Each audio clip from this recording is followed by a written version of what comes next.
नमस्कार।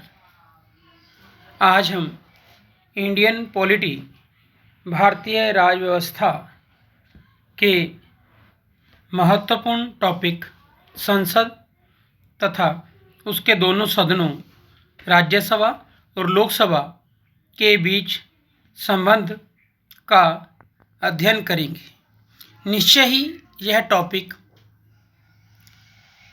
न केवल एकेडमिक स्टडी के लिए अपितु कॉम्पिटिटिव एग्ज़ाम्स के लिए भी बहुत महत्वपूर्ण है।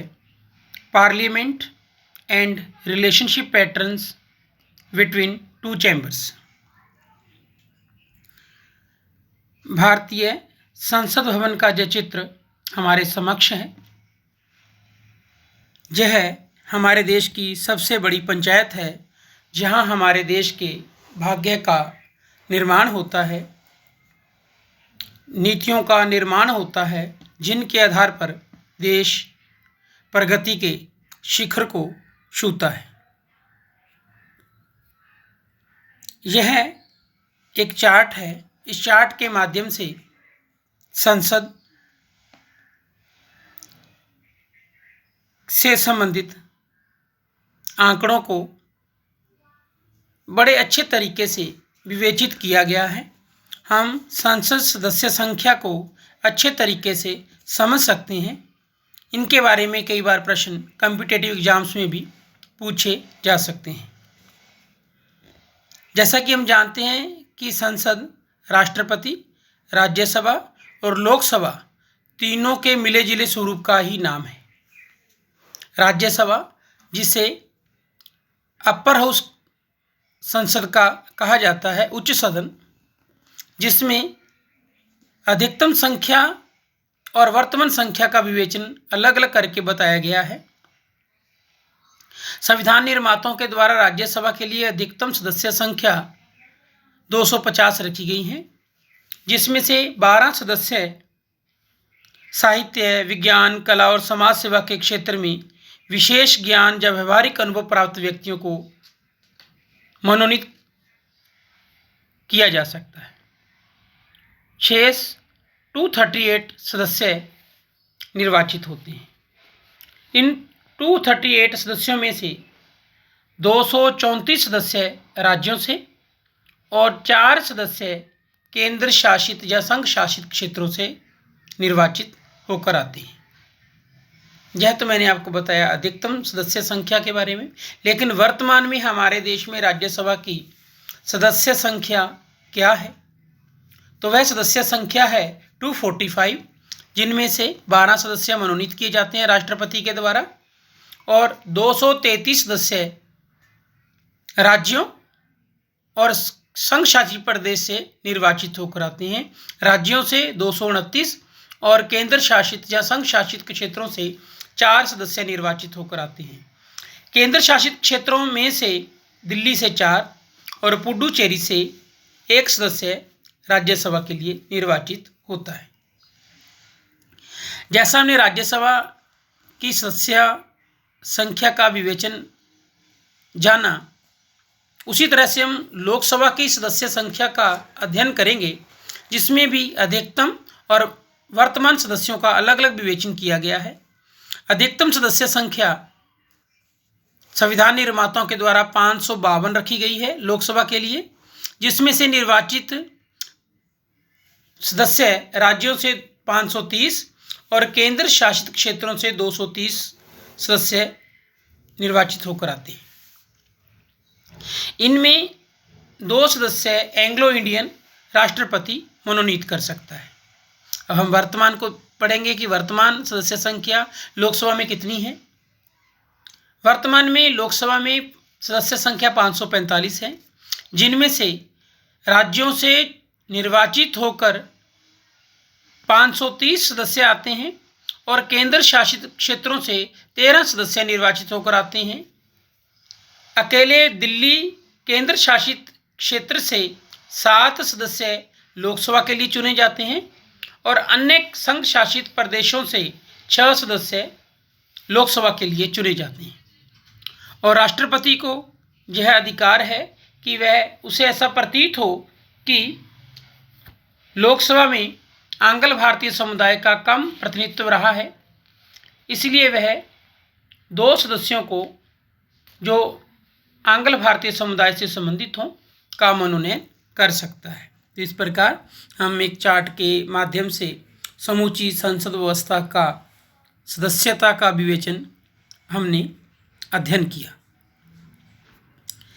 नेक्स्ट है संसद से संबंधित महत्वपूर्ण अनुच्छेद जो विभिन्न कॉम्पिटिटिव एग्जाम्स में भी पूछे जाते रहे हैं। अनुच्छेद 79 में संसद के गठन की चर्चा की गई है। आर्टिकल 80 में राज्यसभा की संरचना है।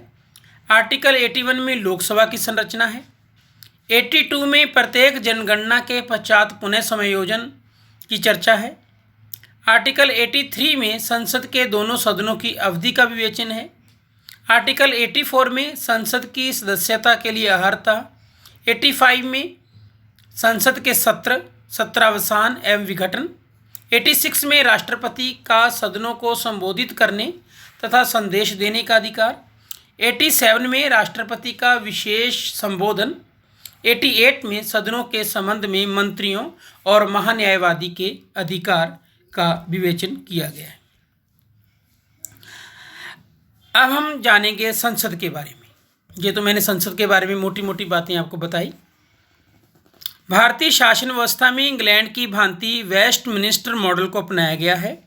वेस्टमिनिस्टर लंदन का वह स्थान है जहां इंग्लैंड की संसद स्थित है, इसलिए वेस्टमिनिस्टर मॉडल का अर्थ है सरकार का संसदीय स्वरूप, पार्लियामेंट्री फॉर्म ऑफ गवर्नमेंट।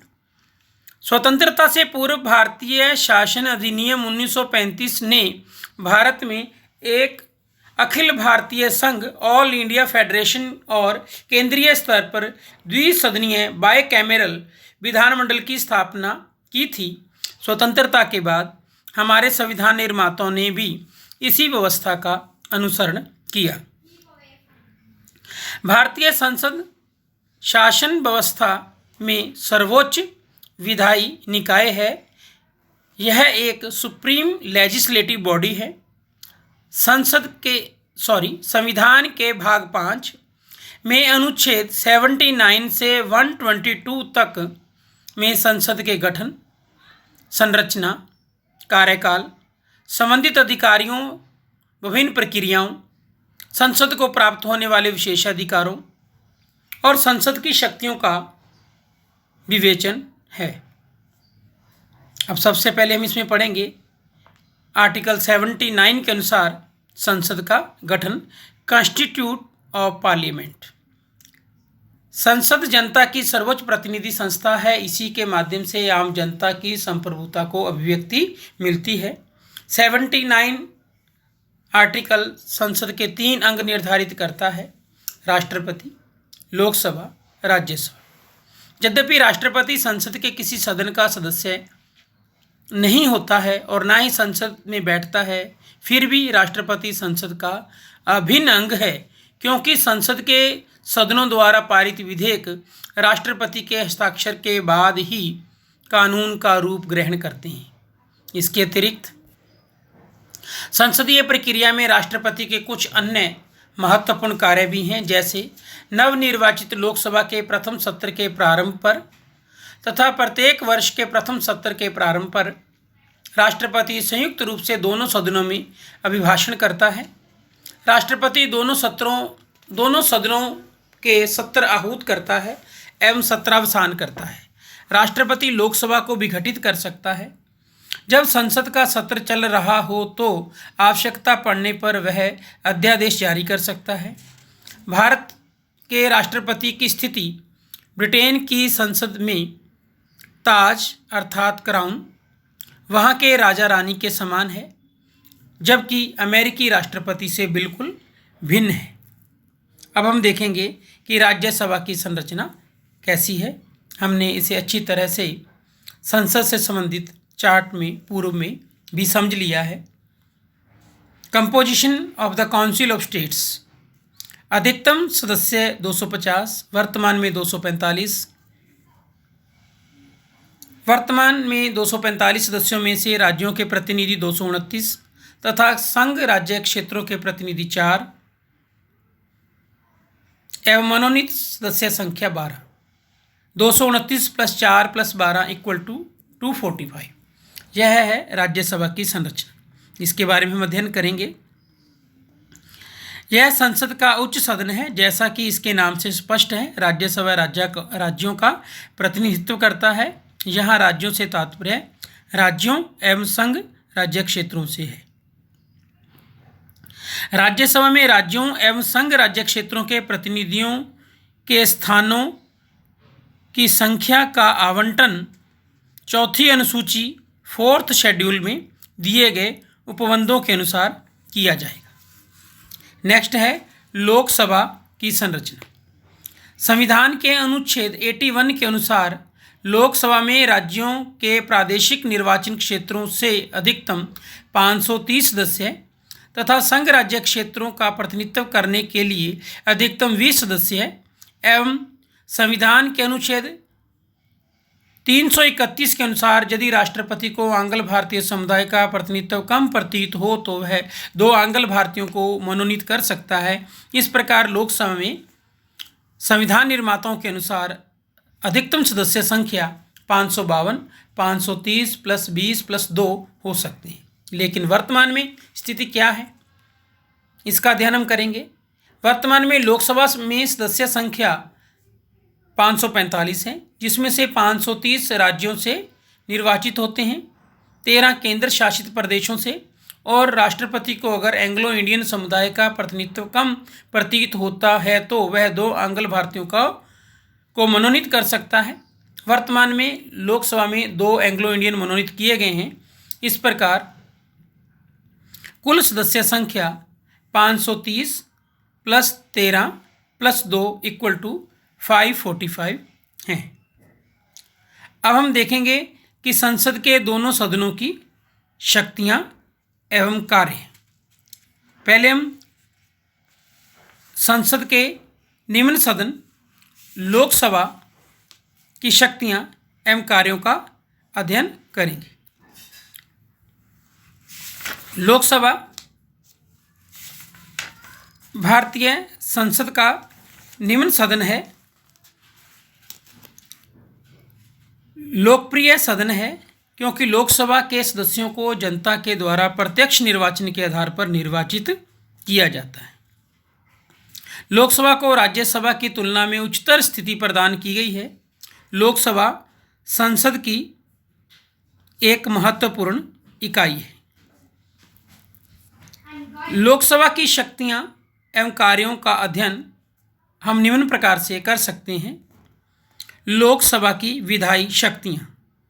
संविधान के अनुसार भारतीय संसद संघ सूची, समवर्ती सूची, अवशिष्ट विषयों और कुछ परिस्थितियों में राज्य सूची के विषयों पर कानून निर्माण कर सकती है। संविधान के द्वारा साधारण अवित्तीय विधेयकों और संशोधन विधेयकों के संबंध में कहा गया है कि इस प्रकार के विधेयक लोकसभा या राज्यसभा में से किसी भी सदन में प्रस्तावित किए जा सकते हैं और दोनों सदनों से पारित होने पर राष्ट्रपति के लिए हस्ताक्षर के लिए भेजे जाते हैं। परंतु दोनों सदनों में मतभेद हो जाने पर राष्ट्रपति द्वारा दोनों सदनों की संयुक्त बैठक आर्टिकल 108 के अनुसार बुलाए जाने का प्रावधान है। लोकसभा की सदस्य संख्या राज्यसभा के दोगुने से भी अधिक होने के कारण इस बैठक में विधेयक का निर्णय लोकसभा की इच्छा अनुसार ही होता है। नेक्स्ट है वित्तीय शक्तियां। लोकसभा की वित्तीय शक्तियां। भारतीय संविधान में वित्तीय शक्तियां केवल लोकसभा को ही प्रदान की गई हैं। इस संबंध में राज्यसभा की स्थिति महत्वहीन है। आर्टिकल 109 के अनुसार वित्त विधेयक लोकसभा में ही प्रस्तुत किए जा सकते हैं, राज्यसभा में नहीं। लोकसभा में पारित होने के बाद वित्त विधेयक राज्यसभा में भेजे जाते हैं और राज्यसभा के लिए यह आवश्यक है कि वह वित्त विधेयक को प्राप्त होने की तिथि से 14 दिनों के अंदर अपने सुझावों के साथ या उसके बिना लोकसभा को लौटा दें। संविधान यह भी व्यवस्था करता है कि यदि वित्त विधेयक पारित होने के 14 दिन के अंदर राज्यसभा सिफारिशों सहित या सिफारिशों के बिना वित्त विधेयक लोकसभा को न लौटाए तो एक निश्चित तिथि के बाद वह दोनों सदनों द्वारा पारित मान लिया जाएगा।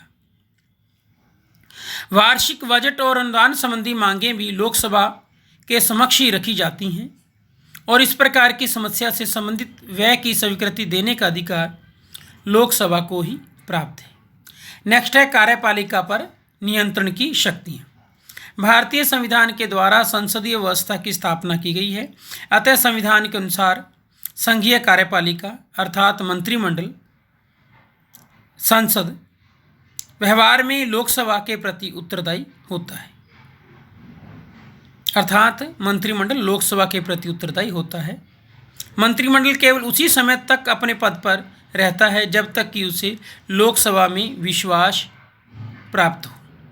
संसद अनेक प्रकार से कार्यपालिका पर नियंत्रण रख सकती है। संसद के सदस्य मंत्रियों से सरकारी नीति के संबंध में, सरकार के कार्यों के संबंध में प्रश्न पूछ सकते हैं और उनकी आलोचना कर सकते हैं। अंतिम रूप में लोकसभा के द्वारा अविश्वास का प्रस्ताव पारित करके कार्यपालिका अर्थात मंत्रिपरिषद को उसके पद से हटाया जा सकता है। कार्यपालिका पर नियंत्रण की शक्ति के अंतर्गत ही लोकसभा, संघ लोक सेवा आयोग, भारत के नियंत्रक और महालेखा प्रेक्षक, वित्त आयोग, राजभाषा आयोग व अनुसूचित जाति और अनुसूचित जनजाति की रिपोर्ट पर विचार करती है। नेक्स्ट है संविधान संशोधन संबंधी शक्तियाँ। लोकसभा को राज्यसभा के साथ मिलकर संविधान में संशोधन अर्थात परिवर्तन का अधिकार भी प्राप्त है। संविधान के आर्टिकल 368 के अनुसार संविधान में संशोधन का कार्य संसद के द्वारा किया जाता है। संशोधन का प्रस्ताव संसद के किसी भी सदन में प्रस्तावित किया जा सकता है और प्रस्ताव पारित होने के लिए आवश्यक है कि संसद के दोनों सदनों द्वारा अलग अलग अपने कुल बहुमत तथा उपस्थित एवं मतदान में भाग लेने वाले सदस्यों के 2/3 बहुमत से पारित किया जाए। संशोधन प्रस्ताव के संबंध में संसद के दोनों सदनों में असहमति होने पर वह प्रस्ताव अस्वीकृत मान लिया जाएगा। संविधान संशोधन के प्रस्ताव पर विचार के लिए संसद के दोनों सदनों की संयुक्त बैठक बुलाने का कोई प्रावधान नहीं है। यह तथ्य कई बार कॉम्पिटिटिव एग्जाम्स में भी पूछा जाता है कि संविधान संशोधन के प्रस्ताव पर विचार करने के लिए क्या संसद के दोनों सदनों की संयुक्त बैठक बुलाई जा सकती है। तो संसद के दोनों सदनों की संयुक्त बैठक संविधान संशोधन के प्रस्ताव पर बुलाए जाने का कोई प्रावधान नहीं है। नेक्स्ट है निर्वाचन मंडल के रूप में कार्य करना। लोकसभा निर्वाचक मंडल के रूप में भी कार्य करती है। आर्टिकल 54 के अनुसार लोकसभा तथा राज्य विधानसभाओं के निर्वाचित सदस्य राष्ट्रपति को निर्वाचित करते हैं। आर्टिकल 66 के अनुसार लोकसभा राज्यसभा मिलकर उपराष्ट्रपति का चुनाव करती हैं। लोकसभा द्वारा सदन के अध्यक्ष उपाध्यक्ष को निर्वाचित किया जाता है तथा लोकसभा ही इन्हें पद से हटा भी सकती है। नेक्स्ट है जनता की शिकायतों का निवारण। लोकसभा के सदस्य प्रत्यक्ष रूप से जनता द्वारा निर्वाचित होते हैं, अतः उनके द्वारा जनता की शिकायतें, जनता के विचार, भावनाएं सरकार तक पहुंचाई जाती हैं।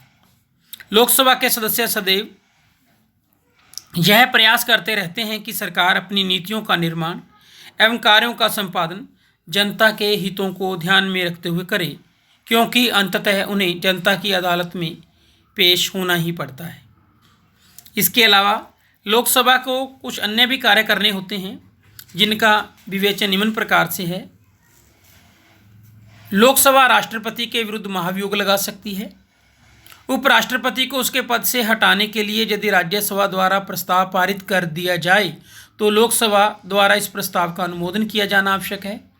लोकसभा सर्वोच्च न्यायालय एवं उच्च न्यायालय के न्यायाधीशों के विरुद्ध कदाचार अथवा असमर्थता, मिसबिहेवियर और इनकैपेसिटी के आधार पर महाभियोग का प्रस्ताव पारित कर सकती है।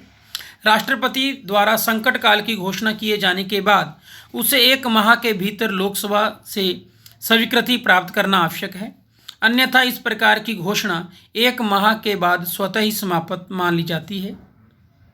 यदि राष्ट्रपति किसी अपराधी को सर्वक्षमा एमनेस्टी देना चाहे तो उसे केंद्रीय मंत्रिमंडल से इस संबंध में परामर्श लेना आवश्यक है। लोकसभा को प्राप्त शक्तियों के आधार पर यह तथ्य नितांत स्पष्ट हो जाता है कि यदि संसद देश का सर्वोच्च अंग है तो लोकसभा संसद का सर्वोच्च अंग है। नेक्स्ट है राज्यसभा की शक्तियां एवं कार्य। राज्यसभा संसद का उच्च सदन है, परंतु इसकी रचना लोकसभा के सहयोगी और सहायक सदन के रूप में की गई है।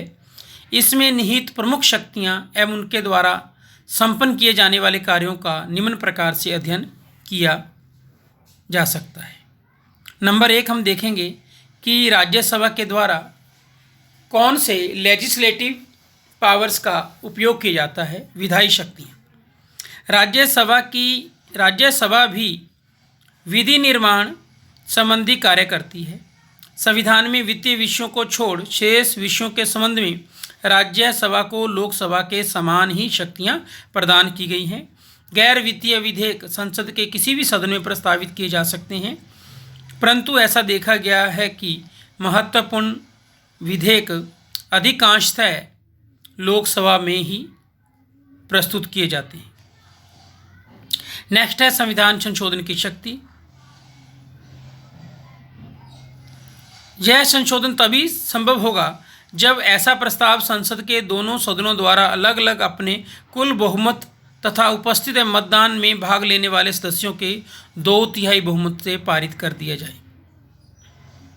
जैसा कि हम जानते हैं कि संविधान संशोधन की शक्ति राज्यसभा को संविधान में संशोधन के संबंध में लोकसभा के बराबर ही प्रदान की गई है। नेक्स्ट है वित्तीय शक्तियाँ। राज्यसभा को लोकसभा की तुलना में अत्यंत सीमित वित्तीय शक्ति प्राप्त हैं। राज्यसभा में धन विधेयकों मनी बिल्स को प्रस्तावित नहीं किया जा सकता, परंतु लोकसभा द्वारा पारित धन विधेयकों पर राज्यसभा 14 दिन तक विचार विमर्श कर सकती है। राज्यसभा ऐसे विधेयकों पर लोकसभा को अपने महत्वपूर्ण सुझाव दे सकती है, यद्यपि उन सुझावों को स्वीकार करना अथवा अस्वीकार करना लोकसभा की इच्छा पर ही निर्भर करता है। नेक्स्ट है कार्यपालिका शक्तियाँ। भारतीय संसदीय व्यवस्था में मंत्री परिषद संसद के लोकप्रिय सदन अर्थात लोकसभा के प्रति सामूहिक रूप से उत्तरदायी है। राज्यसभा के सदस्य मंत्रियों से प्रश्न तथा पूरक प्रश्न पूछ सकते हैं, उनकी नीतियों एवं कृत्यों की आलोचना भी कर सकते हैं, परंतु इन्हें अविश्वास प्रस्ताव द्वारा मंत्रियों को हटाने का अधिकार प्राप्त नहीं है। इसलिए राज्यसभा का कार्यपालिका पर अत्यंत सीमित नियंत्रण है। इसके अलावा विविध शक्तियाँ राज्यसभा को कुछ अन्य शक्तियाँ भी प्राप्त हैं जिनका प्रयोग वह लोकसभा के साथ संयुक्त रूप से करती हैं। वे शक्तियाँ इस प्रकार हैं। राज्यसभा के निर्वाचित सदस्य राष्ट्रपति के चुनाव में भाग लेते हैं। लोकसभा के साथ मिलकर उपराष्ट्रपति का चुनाव करते हैं। लोकसभा के साथ मिलकर राष्ट्रपति, सर्वोच्च न्यायालय के न्यायाधीशों, कुछ अन्य पदाधिकारियों पर महाभियोग लगा सकते हैं। ऐसे प्रस्ताव तभी पारित माने जाते हैं जब दोनों सदन इस प्रस्ताव को स्वीकार कर लें। यह लोकसभा के साथ मिलकर बहुमत से पारित प्रस्ताव के द्वारा उपराष्ट्रपति को उसके पद से हटा सकती है। उपराष्ट्रपति को पद से हटाने का प्रस्ताव सर्वप्रथम राज्यसभा में ही रखा जाता है। राज्यसभा में पारित होने के पश्चात यह प्रस्ताव लोकसभा में जाता है। 1 माह से अधिक समय तक आपातकाल लागू रखना हो तो इस प्रकार के प्रस्ताव का अनुमोदन लोकसभा और राज्यसभा दोनों के द्वारा अलग अलग विशेष बहुमत से पारित किया जाना आवश्यक है। लोकसभा भंग हो जाने की स्थिति में केवल राज्यसभा द्वारा विशेष बहुमत से अनुमोदन ही आवश्यक है। आपातकाल में मौलिक अधिकारों के निलंबन के लिए दिए गए आदेशों को भी यथाशीघ्र संसद के दोनों सदनों के समक्ष रखा जाना आवश्यक है। इसके अलावा राज्यसभा को विशेष शक्तियां भी प्रदान की गई हैं जो कि लोकसभा को प्राप्त नहीं है। जैसे आर्टिकल 249 के अनुसार राज्यसभा उपस्थित और मत देने वाले सदस्यों के 2/3 बहुमत से राज्य सूची के किसी विषय को राष्ट्रीय महत्व का घोषित कर सकती है, जिसे संसद को उस विषय पर कानून निर्माण की शक्ति प्राप्त हो जाती है।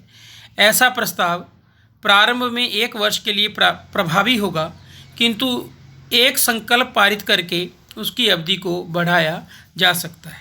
अर्थात आर्टिकल 249 के द्वारा राज्यसभा किसी भी राज्य सूची के विषय को राष्ट्रीय महत्व का घोषित कर सकती है। नेक्स्ट है आर्टिकल 312। राज्यसभा 2/3 बहुमत से प्रस्ताव पारित करके नई अखिल भारतीय सेवा स्थापित करने का अधिकार केंद्रीय सरकार को दे सकती है। राज्यसभा जब तक इस प्रकार का प्रस्ताव पारित ना कर दे तब तक संसद या भारत सरकार किसी नई अखिल भारतीय सेवा की स्थापना नहीं कर सकती है। तो इस प्रकार हमने इंडियन पॉलिटी के महत्वपूर्ण विषय संसद और उसके दोनों सदन के कार्यों का, शक्तियों का और उनसे संबंधित विशेष बिंदुओं का अध्ययन किया, जो निश्चय ही राजनीति विज्ञान के विद्यार्थी के लिए बहुत महत्वपूर्ण है। धन्यवाद।